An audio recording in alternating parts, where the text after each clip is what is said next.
a conversation with Tavinder Singh, Director of Astberg Ventilation, PVT. Well, I appreciate enormously you taking time out of the conference to come and see me, because I know, particularly from industry, it's a fantastic opportunity to meet both customers, but also academia and what's happening ahead of things in our industry.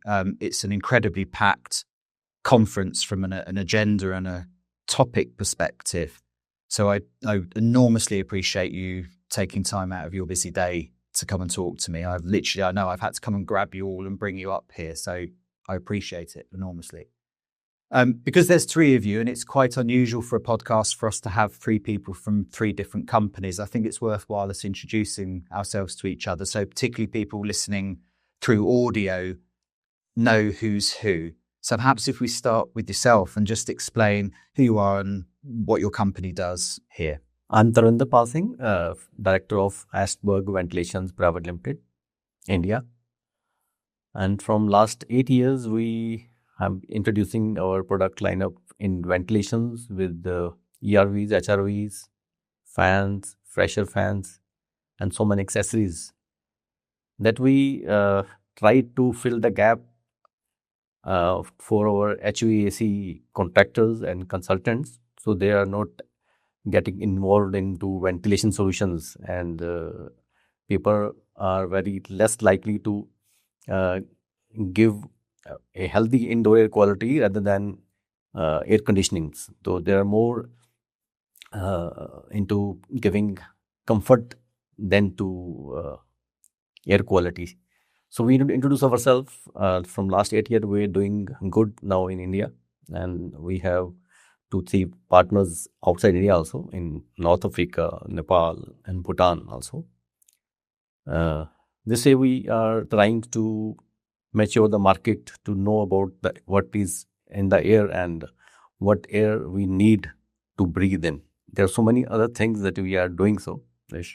Very interesting. And I think what a really fantastic mix of ventilation and data and filtration, answering, three of the critical pillars in good outcomes for air quality in the built environment generally.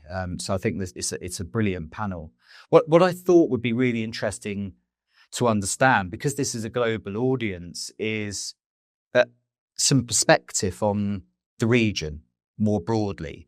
And I think an interesting way of asking that question is, what are we not talking about that we should be in this region? Where are the gaps as you see it?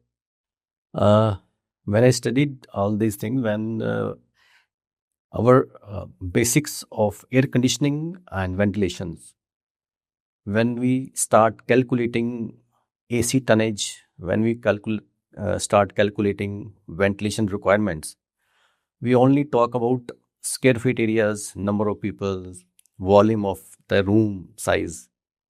But we are not taking a name of air. Actually, we are, in the background, we are doing air conditioning to cool down the air, not the area square feet. And in ventilation, we definitely have to change the air, but we are not talking about the air. And so that's why the name air has to be mentioned when you are calculating and when you are considering any tonnage or air changes. So it's all about air. When we are into a HVAC industry, we must know about the air quality and air comforts. Comfort will come from the air conditioning segments, and quality come from the ventilation segments. And with quality, we have to know about the PM 2.5 levels, CO2 levels, VOC levels. These are some concerns which are not into the topic when we are into this industry. Yeah. There's very much lack of this thing. When we name air, then we will come to the quality and comfort. Yeah, and I see the other two nodding here. I mean, this is the classic conundrum, isn't it? With air, is this the ventilation from the perspective of checking a box? Is it right for the room size? Is it right for the number of people? And not actually thinking about outcomes. It's about, have I done what I need to do on a check sheet? And the the balance between thermal comfort and air quality, and particularly in regions where climates are more extreme, whether it's here where there's a need for cooling, or in colder climates where there's a need for heating. We find that friction there all the time, and that visibility of air is so important. When we talk about thermal comfort means the air we are feeling at our skin, right? We talk about thermal comfort, but we are not talking about the air, which feels you comfort. Yeah, it's a bit. And I imagine that's something that you relate to very heavily with the work that you do, is that trying to make the invisible visible and trying to give people that picture of what air quality looks like. Definitely. Like, I've spent in India more than 3 years now, and for hundreds of meetings with building owners, with company owners, top management team, engineering team, building management systems, and etc. We've seen a lot rejections against air quality projects with the saying that we don't have money for this. But in reality, it's not the money which talks here. It's lack of understanding what's need to be done and how exactly it's going to be done, and lack of assurance that this solution will actually work. So part of I think the answer to your question is that some unspoken rule here that nobody wants to get it out, that a lot of people doesn't know the basic stuff of air quality. What is a carbon dioxide? What is particulate matter? People don't want bad news. Yeah. Yes. Actually, the point, sorry, I want to add that we are not talking about our lives. We are talking about the business, money, buildings, all these things, all this stuff. We want to create our image online at Instagram, but we are not serious about our life requirements. The air is the basic. Water is the basic. About water, we know which water is good and which water is bad. We have to be bottled water everywhere. We know about the water. But what about the air? We need at least 550 liters per day. The water we need only 3 liters per day. But we are not talking about the air. Yeah.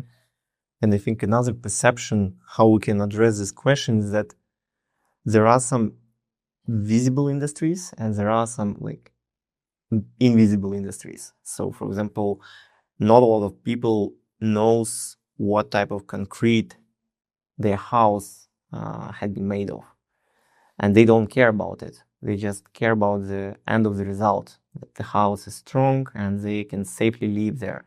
But the air has to go from the dark to the light back, so it has to come a visible industry, and we believe that one of the solution to the problem, what we're discussing here, is that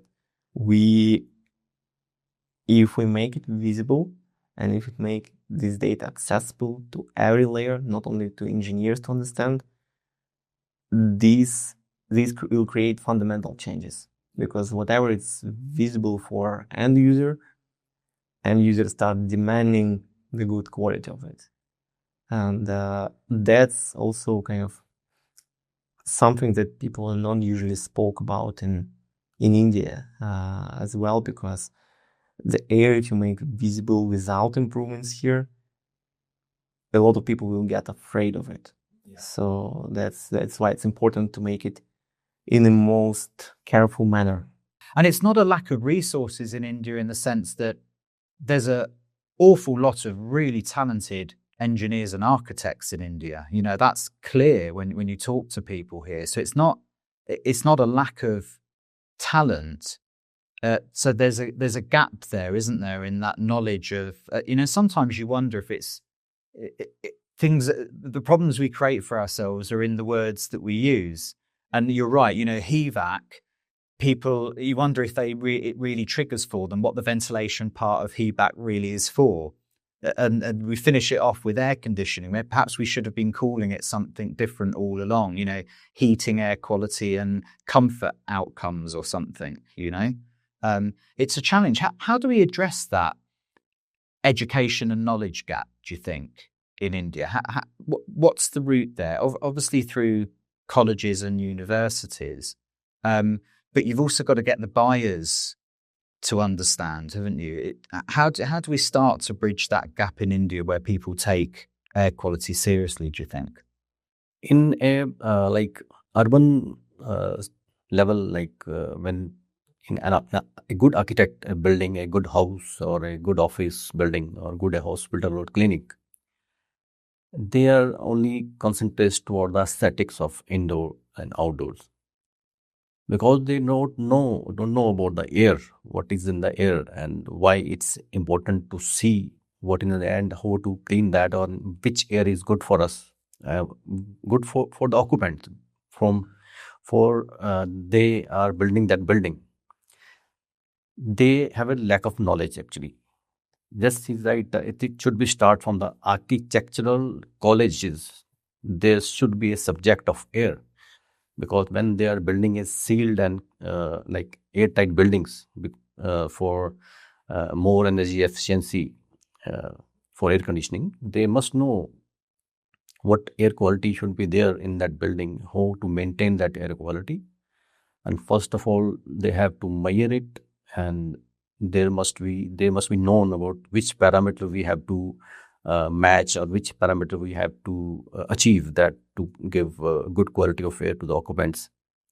This is the main concern.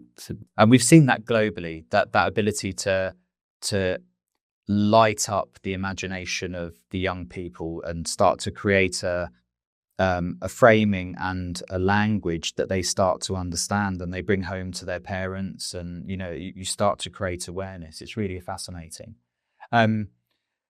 We'll run out of time, but I did really want to talk to you all about what your hopes are for this region and this sector. What do we hope will happen in, let's say, the next half a decade or so? If things start to improve the way you would like, what are the kind of stepping stones or roadmap that you'd like to see start to fall into place? Yes, definitely. From if I see from last 8 years from my journey, when I talk to people about the mechanical ventilation and heat recovery, nobody would interested to listen to me.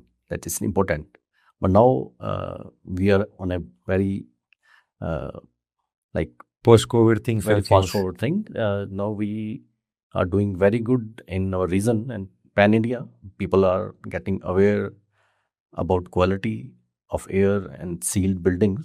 Yes, many architects are now involving in keeping this kind of solutions at every home and every office. Yes, the journey is so long. It's if I say it's almost 5% to 10% persons who are giving this kind of solutions at every building they are making. But still 90% are still not doing that. So this is our motto, to aware all people and the professionals majorly must keep these solutions to keep our next generation healthy indoor, because we are spending 90% of the time indoors. So what air we are breathing is very important to every part of life. Every life is important. Yeah. As per surveys, people are aware that these things are very important for our life. There are so many diseases which are coming from the air and we are breathing in. Still, because when we drink bad water, we definitely know about that in a day. We are having bad water. But when you are breathing a bad air, it will take 1 year, 2 years, 3 years to know that for human life. So it's tough. It's really challenging for us as a professional, and to educate people to invest in these things, because everything cost money. At the end of the time, they have to invest it to get a better air quality.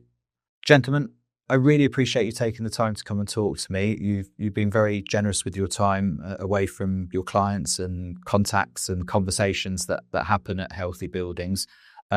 So I appreciate it enormously. Thank you very much for joining me on the podcast.